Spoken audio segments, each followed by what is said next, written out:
Төртінші бөліміне көшейік. Енді жаңа адамның жеке басына жаңа киімдерін, үстінің өзінің атрибуттарын айттым ғой. Ендігі мәселе адамның тұрмысында болады да. Мысалы үшін, үйіңде қара шымылдық іліп қоясың. Терезеге болсын, тағы бірдемеге болсын. Бұл ең жаман нәрсе сол.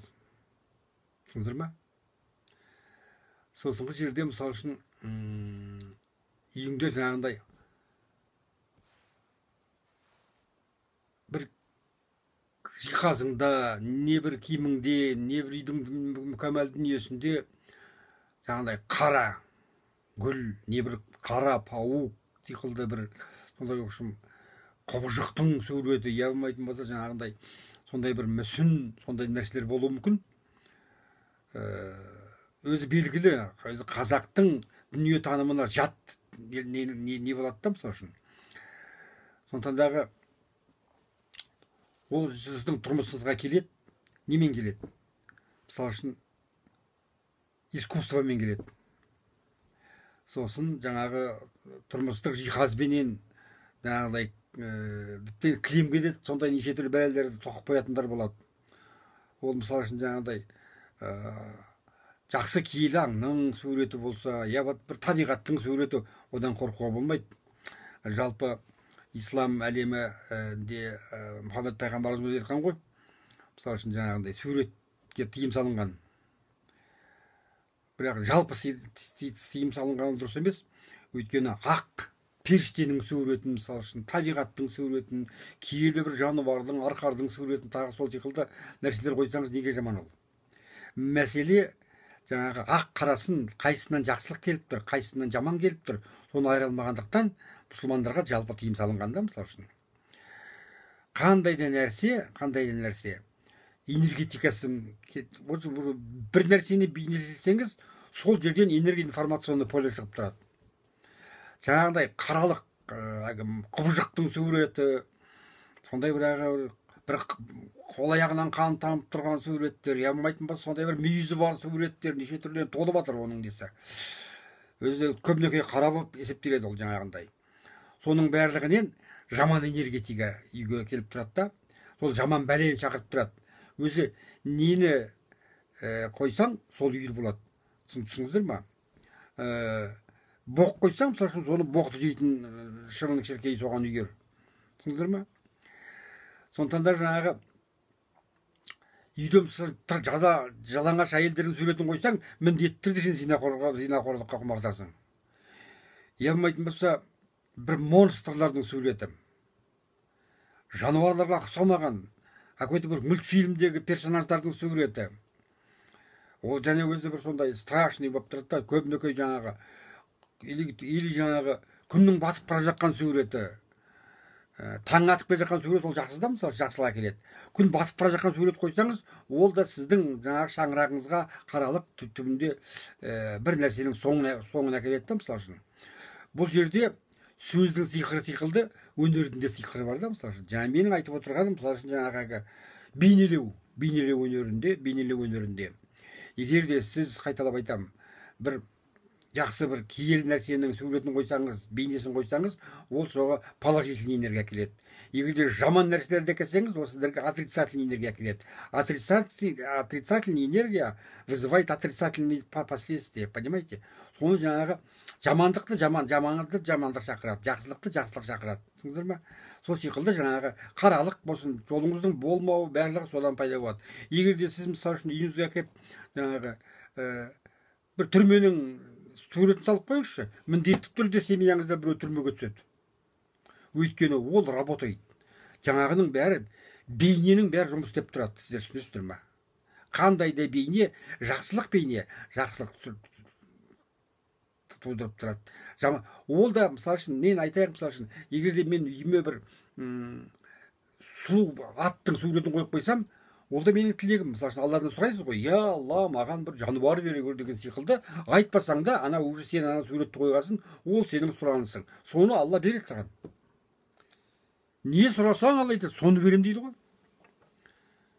Сондықтан ол жердегі шірік қосу, мірік қосу, я болмаса ырым жырым бәрі бос сөз. Қазақта еш нәрсе тегіннен істелмеген. бұл жаңағы бейнелеудің несін айтып тұрмын сіздерге. Бұның бәрі қысқа кейін бір тақырыптар болса талқылай жатармыз. Ендігі жерде мысалы үшін жаңағы мынандай нәрсе болады да, мысалы үшін бір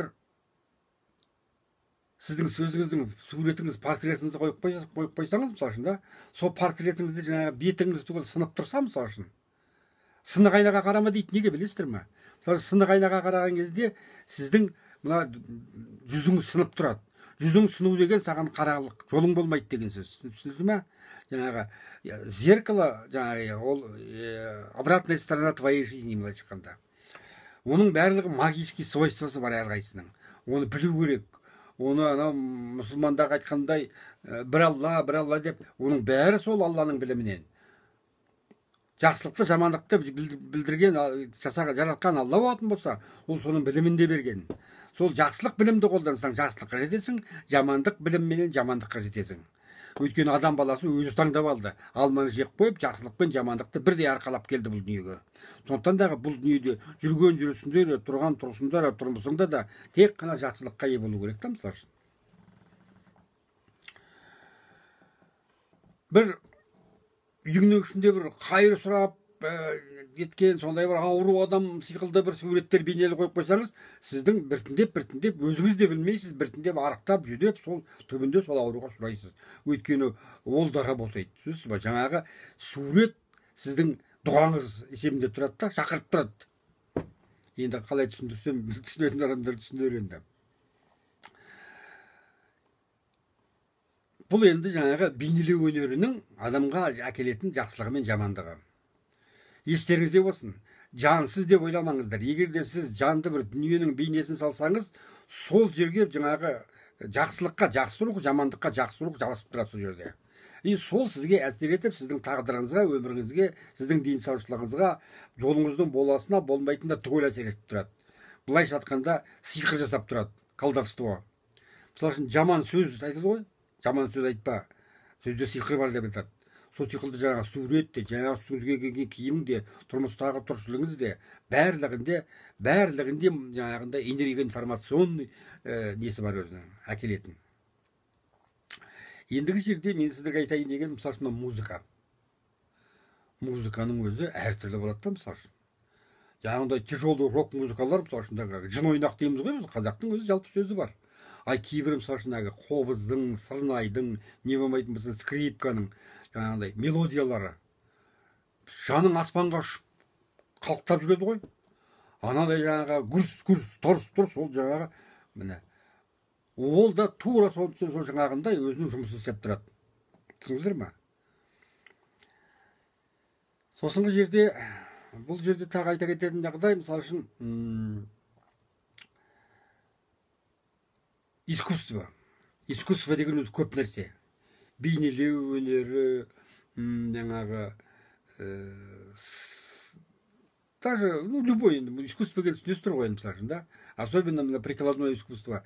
Түптің түбінде біздің қазақ ештеңе жамандық жинамаған. Соның бәрінің сырын білген. Сіздер айтасыздар ғой, қазақ ырымдайды, ырымы жырым кетеді деп. Бұл бос сөз. Соның бәрінде арғы түбіндегі соның дұрысын білген. Причина, последствия, следствиясын соның бәрін қазақ білген, өмірден білген олар.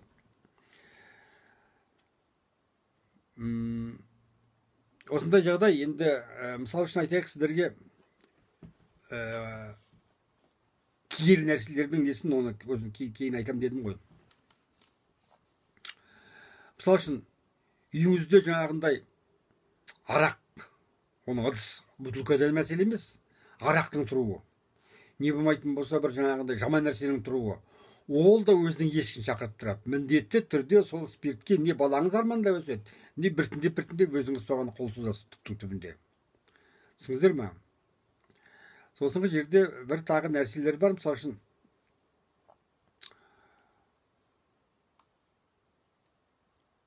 вампирлер туралы, бір қара күштер туралы кино, бейнелеу өнерін тамашалау. Оның жанында сақтау, тұрмысында ұстау, видеокассеталар мысалы үшін бар ғой, кәдімгі видеокассеталар. Соның бәрі жұмыс істеп тұрады сізге қарсы. Егер оның ішінде жаңағындай вампир, бәлдір толса, ол жаңағы жынның ұясы деп есептеңіз. ол жаңағыдай қаралықтың ұясын үйіңізде сақтап отырсыңыз. Түсіндіңіздер ма? Соны жаңағындай үйіңде сақтау, тұрмысыңда ұстау, оларды тыңдау, тем более насихаттау, осының барлығы жаңағы қаралықтың сіздің үйге келетін жолдары. Ол келді дегенше, қазақ айтар ғой, сығалады дегенше кірді десеш, кірді дегенше мінді десеш. Тура соның әсері осы жерде де жұмыс істеп тұрады, достар.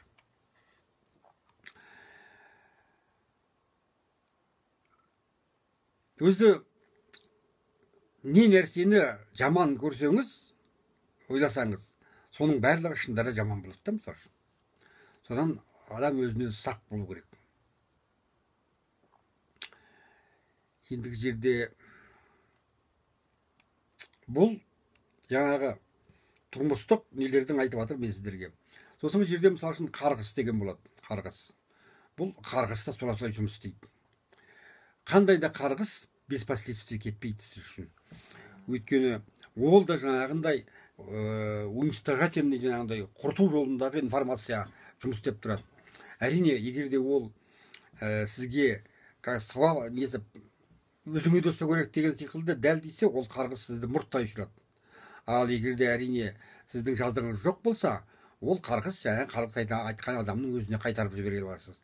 Оны кім жібереді? Сіздің істеген жақсылығыңыз, дұғаңыз, мысалы үшін не нәрсені болсын бісміллә деп бастап, Аллах бір деп аяқтау керек. Түсіндіңіздер ме? Мысалы үшін екі жердің бірінде аузубиллахи минаш шайтанир режимде айтып отыру керек. Сақтансаң сақтайын дейді Құдай. Сол сіздің айтып жүрген неңіз, жаңағы оқыған намазыңыз, дұғаларыңыздың барлығы жаңағы келген орынсыз қарғысты, соның бәрін қуып шығып отырады. Бұл өйткені сізде сөзбен айтқан дұғаңыз сөзбен жетеді. Жақсы амалдар неге істейді? Әрбір жақсы амал сізге қарсы серейілеп жатқан жамандықтың жолын қияды. Намаз оқу да жаңағы айтады ғой. Намаз оқудың бірінші себебі ол жаңағы сізге қорған болады. Сіздер ма? Жаңағындай қаралықты жасауға қорған болады. Алайда қайталап айтам, егер де сіз мысалы үшін енді өзі айтуға тура келеді. 1000 жерден намаз оқыңыз, 1000 жерден дұға жасаңыз, егер де сіз үйге әкеп не шошқаның не маймылдың басын іліп қойсаңыз, пока соны алып тастамайынша, ол сіз құтыла алмайсыз одан. Өйткені ол сіздің дұғаңызбен ол жаңағы шошқа басы далаға шығып кетпейді. Оны құрту керек. Бірақ сіз дұға істеген кезде соны жаңағы құрту керек екені туралы сізге ақыл келеді. Не болмайтын басқа бір себептен біреуге айтады, шошқаның басын алып таста деп. Ол жаңағы дұғадағы сізге Алланың көмегі сол. Алла көмегін өзі бір себеппен береді. Жақсыға жақсылықпен, жамандыққа жамандықпен қайтарып отырады. Сондықтан дағы міне осындай жағдай. Әрине, оның жаңағы істелу жолдарын бұл жерде мен сіздерге айтпаймын, өйткені ол жасырын сыр. Оны екінің бірі мені тыңдап отырған жақсы адам емес. Но бірақ та жаңағы қаралықтың үйге келетін және оны үйден қалай шығару керек, соның несін айтып жатырмын сіздерге. Егер де сіз жаңағындай бір бейнені, не бір нені құтылғыңыз келсе, ең оның дұрыс жолы жағып жіберу керек. Отта бәрі кетеді. Түсіндіңіздер ме? Енді оны жаңағындай жерге көміп тастайтын жағдайлар болады. Мысалы үшін қандай да бір бейнені, мысалы үшін бір бюст тұрса, мысалы шайтанның бюсті тұр, мысалы үшін дейік жаңағы, не шошқаның бюсті тұр. Сол сындырып тастасаң болды, ол бейне өзгереді. Түсіндіңіздер ме? Не нәрсенің болсын, бейнесін қалай істейсіз, солай өзгереді, мысалы үшін. Оны жаңа өзгеріп тастауға, сындырып тастауға болады, не жағып жіберуге болады. Но бірақ не ешқашанда біреуге сыйламаңыз. Жамандықты, өзіңізден кеткен жамандықты басқа біреуге артпаңыз. Не болмайтын болса, оны дәл лақтырып тастамаңыз. Өйткені басқа біреу келіп көтереді. Сондықтан да міндетті түрде жою керек. Жойдың ең несі жаңағындай бөлшектеп жаңағы бейнені құртып жіберу керек, не мүлде жағып жіберу керек. Бұл мен айтайын деп отырғаным сіздерге жаңағы қаралықтың келетін жолдары.